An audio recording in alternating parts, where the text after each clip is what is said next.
The topic for this video is the wonderful electron. The essential questions are there any shortcuts to writing electron configurations? First, we're going to do a couple of sample problems. If we have this electron configuration, we want to know how many electrons are unpaired. We really only have to look at the last sublevel, which is 3p5, and it tells us that there's one, because a p orbital has 3 rooms in it, and each one is going to go to a separate room until they have to double up. So there's 5 of them, so that leaves 1. How many electrons are in the outermost energy level? There are 7. Energy levels are the big numbers there, so that's 1s. The 1 is the energy level. So if we look at the outermost, that's going to be the highest number. So we have a 3s2 and a 3p5. And then we can count the electrons, which are the exponents. So I have a 2 and a 5, so that makes 7. How many energy levels and sublevels are occupied? Energy levels, again, are the big numbers, so I see a 1, a 2, and a 3, so I have 3 energy levels that are occupied. Sublevels are the energy level combined with the letter, so I have 5 different energy levels there. The 1s, the 2s, the 2p, the 3s, the 3p. I know you could say you have s's and p's, but you have to associate them with their energy level number, so we have 5. What element has this ground state configuration? All I have to do is add up those exponents. So I see 2 plus 2 is 4, plus 6 is 10, plus 2 is 12, plus 5 is 17. I look up number 17 on the periodic table, and that gives me chlorine. I'm going to do one more sample problem with this configuration. I want to know what this is. So again, that's adding up exponents. 2 plus 2 is 4, plus 6 is 10, plus 2 is 12, plus 6 is 18, plus 2 is 20, plus 10 is 30, plus 3 is 33. Number 33 is arsenic. How many electrons are in the outer energy level? On this one, I see a 4s and a 4p. So I add those exponents that are there, and I get 5. It doesn't matter that the 3D is in between them. You still look for that big number in front of the letter. How many electrons are unpaired? I'm going to look at my last sublevel, which is 4p3, and I remember that a p level has 3 different boxes, and they're going to spread out, so I'm going to have 3 unpaired electrons. How many orbitals are completely filled? That would be the rest of them. So I'm going to count. I have 15. Okay, and this is because I have to think back about how many rooms there are. So 1s has 1 room, 2s has 1 room, so that's 2 so far. 2p has 3 rooms, so that makes 5. 3s has 1, 3p has 3, 4s has 1, and 3d has 5. So if I add all of those numbers, I get to 15.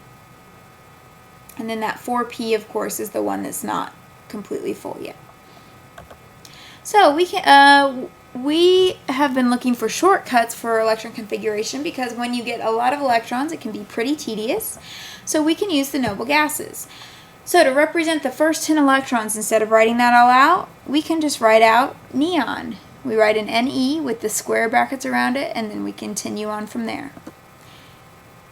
If we want to represent the first 18 electrons, let's say we're above 18, we are going to use argon. Again with the square brackets and the chemical symbol for argon. First 36 electrons will be represented by krypton.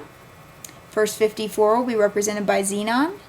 And the first 86 will be represented by radon. So, some examples. If we look at chlorine, it has 17 electrons. I have to go with the closest, but I can't go above. So I can't use argon because it has 18, and I only have 17. I have to go with neon. So I write my Ne, and then I'm going to go from there. So that takes care of my first 10 electrons. I have 7 left, and I'm going to pick up where neon left off. Neon leaves off at 2p6. So the next level is 3s2, and then 3p5. Barium is 56. Okay, so chlorine is not as big a deal, but 56 electrons gets really long. So the cool thing about this is I can just write xenon, and that takes care of the first 54 electrons. So I have 2 left. I have to pick up where xenon left off, which was 5p6, and so I write 6s2.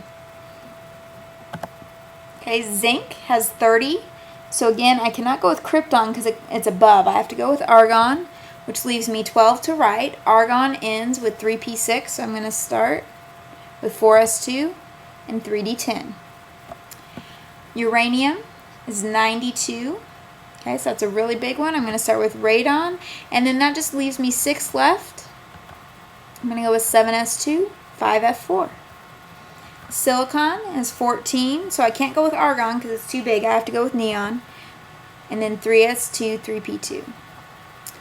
Palladium is 46, so I go with krypton, 5s2, 48. So it can save a lot of time. Another thing that can save us time is using the periodic table to write the electron configurations. So we're going to map this out. If you can just watch for now, and we'll actually map this out in class. So the S and P orbitals are going to just be the period number. That's the energy level that goes with that. The D will go the period number -1. The F will go the period number -2. Okay, so we're going to start labeling. So this is 1s, and that goes for hydrogen and helium. 2s will get filled over here, and then 2p will go on the right. And we're in the second row, so it's the second energy level, so it's 2s and 2p. Okay, remember period number is the row number. 3s is on the left, 3p is on the right. 4s is on the left, 4p is on the right. 5s, 5p, 6s, 6p, 7s. Okay, so that's simple enough. Now if we look at the d orbitals, it's going to be the same row, we're going to subtract 1. So that's the 3d, even though it's the fourth row. Next row will be 4d, 5d, and 6d. Okay, now if we look at the f orbitals, it's going to be 2 minus the row. So we see that this is going to in the 6th row, but it's actually going to be 4f, and then in the 7th row, it will be 5f. So that can be a big shortcut, and we'll practice using this in class to help you speed up writing your electron configurations.